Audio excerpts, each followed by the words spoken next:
নমস্কার বন্ধুরা, আজ আমি তোমাদের কোন কোন সাগর প্রণালী রেখা কোন কোন দেশকে বিভক্ত করেছে সেটা বলবো। ভারত ও পাকিস্তানকে রেড ক্লিফ লাইন, আফগানিস্তান ও পাকিস্তানকে ডুরান্ট রেখা বিভক্ত করেছে। উত্তর ও দক্ষিণ আমেরিকাকে পানামা খাল বিভক্ত করেছে। ইংল্যান্ড ও ফ্রান্স ইংলিশ চ্যানেল। কানাডা ও বাফিন দ্বীপকে হাডসন প্রণালী বিভক্ত করেছে। গ্রিনল্যান্ড ও বাফিন দ্বীপকে ডেভিস সাগর বিভক্ত করেছে। তাইওয়ান চীনকে ফরমোসা প্রণালী বা সাগর। ফ্লোরিডা ও কিউবাকে ফ্লোরিডা সাগর বিভক্ত করেছে।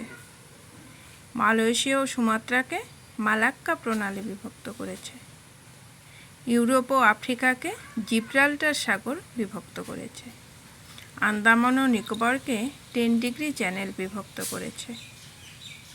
জাপান ও কোরিয়াকে কোরিয়া সাগর বিভক্ত করেছে। ধন্যবাদ সকলকে। প্লিজ সাবস্ক্রাইব করে দিও।